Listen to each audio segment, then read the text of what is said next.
മലയാള പ്രേക്ഷകരുടെ എല്ലാവരുടെയും പ്രിയപ്പെട്ട നടനാണ് സലീം കുമാർ. സലീം കുമാറിനെ പറ്റിയുള്ള വാർത്തകളും വിശേഷങ്ങളും സോഷ്യൽ മീഡിയയിൽ ഇടയ്ക്കിടെ നിറഞ്ഞു നിൽക്കാറുണ്ട്. സലീം കുമാറുടെ അഭിനയ മികവ് തന്നെയാണ് സലീം കുമാറിനെ ഇന്ന് കാണുന്ന ഈ ഒരു നിലയിൽ എത്തിക്കുന്നത്. എന്നാൽ കഴിഞ്ഞ കുറച്ച് ദിവസങ്ങളെ സോഷ്യൽ മീഡിയയിൽ സലീം കുമാറിനെ പറ്റിയുള്ള വാർത്തകൾ സോഷ്യൽ മീഡിയയിലെല്ലാം തന്നെ വളരെയധികം ചൂടുപിടിച്ച് മുന്നോട്ട് പോവുകയാണ്. ആനീസ് കിച്ചണിലേക്ക് കഴിഞ്ഞ ദിവസം അതിഥിയായാണ് സലീം കുമാർ വന്നിട്ടുണ്ടായിരുന്നത്. ജീവിതവിശേഷങ്ങൾ അദ്ദേഹം ആനുകൂല്യമായി തന്നെ പങ്കുവച്ചു. ഓരോ വർഷവും പുകവലി നിർത്തുമെന്ന റെസൊല്യൂഷൻ എടുക്കും. പുതുവർഷത്തിൽ നിർത്തും, പിന്നെയും തുടങ്ങും. ഈ വർഷം ശരിക്കും ഞാൻ നിർത്തുമെന്നും ഉറപ്പാണ്. കുടുംബ പ്രേക്ഷകർ കാണുന്നതാണ്. അടുത്ത വർഷം ഞാൻ ചോദിക്കുമേ എന്നായിരുന്നു ആനിയുടെ കമന്റ്. ഉറപ്പായും നിർത്തുമെന്ന് സലീം കുമാറുടെ മറുപടിയും പറഞ്ഞു.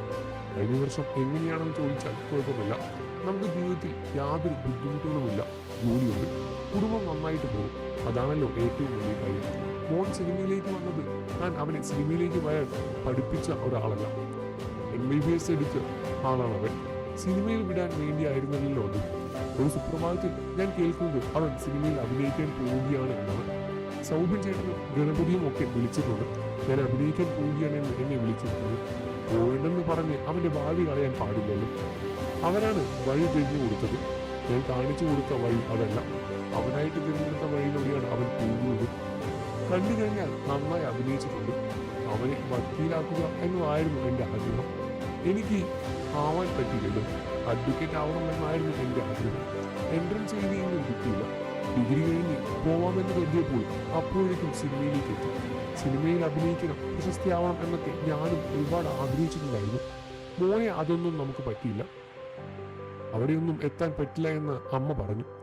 ആ പ്രദേശത്ത് പോലും എത്താൻ പറ്റില്ല എന്നതായിരുന്നു എല്ലാവരും എന്നോട് പറഞ്ഞത്.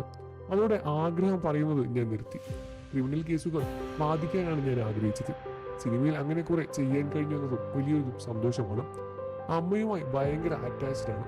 എപ്പോഴും അമ്മയെക്കുറിച്ച് മാത്രം പറയുന്നത് അതുകൊണ്ടാണ്. ഇയാൾക്ക് അച്ഛനില്ലേ എന്ന് എന്നോട് പലരും ചോദിച്ചിട്ടുണ്ട്. ഒരു ദിവസം 10 പ്രാവശ്യമെങ്കിലും അമ്മയെ ഞാൻ ഓർക്കാറുണ്ട്. പക്ഷെ അച്ഛനെ ഞാൻ വല്ലപ്പോഴേ ഓർക്കാറുള്ളൂ എന്ന് ഞാൻ ഭാര്യയോട് പറഞ്ഞിട്ടുണ്ട്.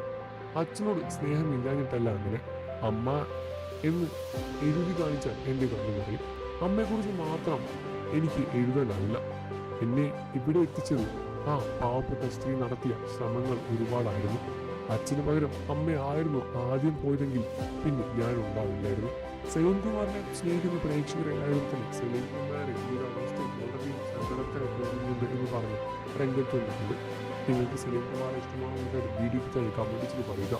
വാർത്തകളും വിശേഷവും എത്രയും പെട്ടെന്ന് അറിയാം. നമ്മുടെ വീഡിയോ ലൈക്ക് ചെയ്യും, ചാനൽ ഇപ്പോൾ തന്നെ സബ്സ്ക്രൈബ് ചെയ്ത് സപ്പോർട്ട് ചെയ്യുക ഫ്രണ്ട്സ്.